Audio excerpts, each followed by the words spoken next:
Working the night shift at a retail store was something I'd grown used to. It wasn't glamorous, but it paid the bills. The fluorescent lights buzzed quietly above me as I scanned yet another item under the cash register's unforgiving glare.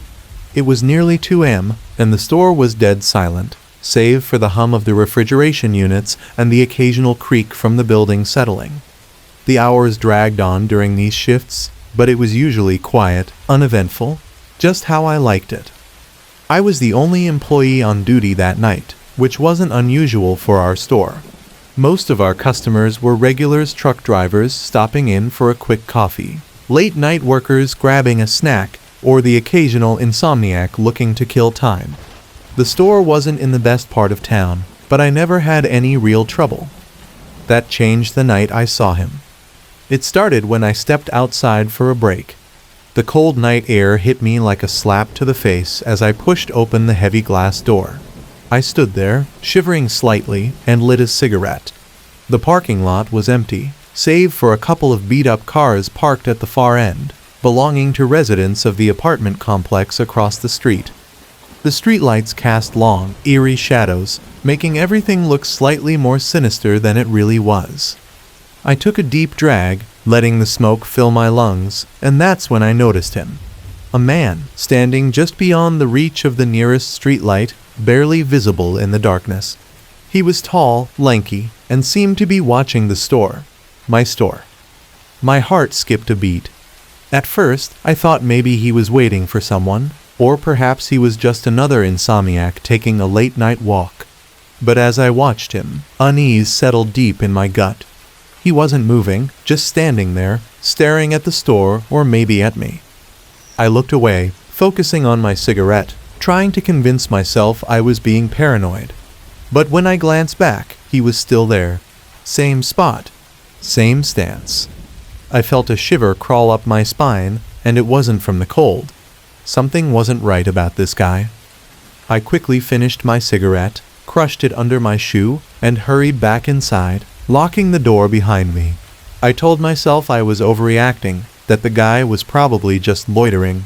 Still, I couldn't shake the feeling that I was being watched. I tried to distract myself by busying around the store, stocking shelves, checking inventory, but my mind kept wandering back to that man outside. Was he still there? Was he getting closer? Every noise seemed amplified, every shadow seemed darker. I resisted the urge to check the security cameras, not wanting to freak myself out even more. I just needed to get through the night. It was only a few more hours until dawn, and then I could go home, forget about all this. But the unease kept gnawing at me, refusing to let go. Just after 3 a.m., the silence was shattered by the high-pitched wail of the store alarm. My heart leaped into my throat as I spun around, eyes wide. The noise was deafening, echoing off the walls and rattling the glass windows. I rushed to the front of the store, and that's when I saw him again, only this time. He wasn't just standing outside. He was at the door, his face pressed against the glass, his eyes wide and wild, hands frantically trying to pry the door open. I froze, my breath catching in my throat as his gaze met mine. There was something off about his expression, something desperate, almost crazed. His mouth moved, but I couldn't hear him over the shrill alarm. The door was locked, but I knew it wouldn't hold if he really wanted to get in. I fumbled for my phone, my hands shaking so badly that I nearly dropped it. I dialed 911, the ringing in my ear somehow louder than the alarm blaring in the background. 911, what's your emergency? The operator's voice was calm, professional, and completely at odds with the terror I felt. There's a man trying to break into my store, I gasped, keeping my eyes on the door. The man was still there, now pounding on the glass with his fists, his movements frantic. I took a step back, my heart hammering in my chest. Where are you located? The operator asked, and I quickly rattled off the address. Stay on the line. Officers are on their way, she assured me. But what if they didn't get here in time? I watched in horror as the man started slamming his shoulder against the door, trying to break it down. The glass shuddered with each impact, but it held barely. I needed to do something, anything to keep him out.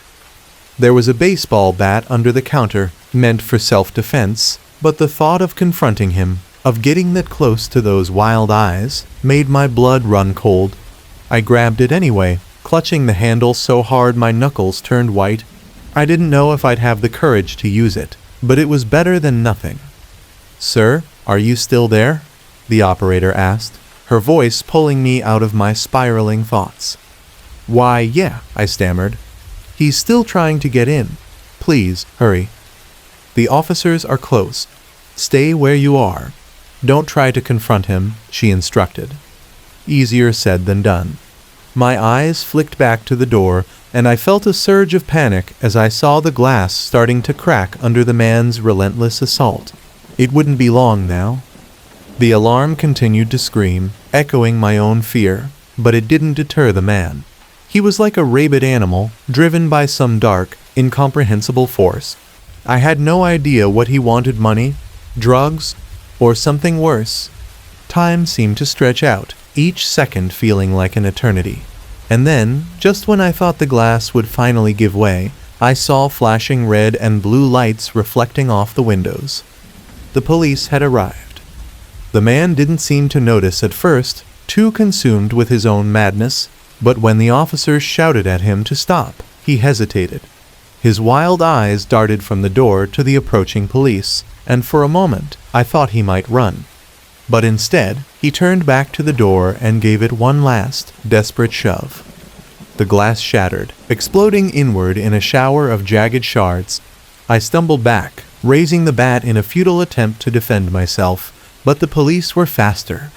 They tackled him before he could get through the opening, dragging him to the ground and wrestling him into handcuffs. I watched, breathless, as they hauled him to his feet, his crazed eyes now filled with a strange mix of anger and confusion. He muttered something under his breath, but I couldn't make it out. The officers shoved him into the back of a patrol car, slamming the door shut behind him. One of the officers approached me, his expression grim but reassuring. "Are you okay?" I nodded, though I didn't feel okay. My hands were still trembling, the bat slipping from my grip and clattering to the floor. "Do you know this man?" he asked, glancing back at the patrol car. "No," I managed to say, my voice hoarse.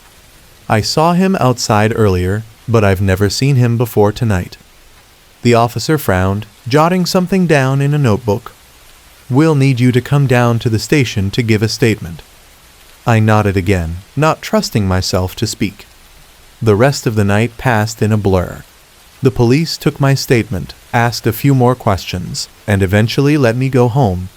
The store was a mess: broken glass, overturned shelves, but I didn't care. I just wanted to get out of there. As I drove home, the events of the night replayed in my mind, over and over. The man's wild eyes, the shattering glass, the blaring alarm. What had he wanted? Why had he been so desperate to get inside? The questions gnawed at me, but I knew I'd probably never get any answers. I didn't sleep that day. Every time I closed my eyes, I saw his face, heard the sound of the glass breaking. I kept imagining what would have happened if the police hadn't arrived in time, if he'd gotten inside. The fear clung to me like a shadow, refusing to let go. I called in sick the next night, and the night after that. I couldn't bring myself to go back to the store, not yet. Maybe not ever. Some nights, I still wake up in a cold sweat, the echo of the alarm ringing in my ears, the memory of those wild eyes burned into my mind. I survived the night, but some part of me is still trapped in that store, waiting for the glass to shatter all over again.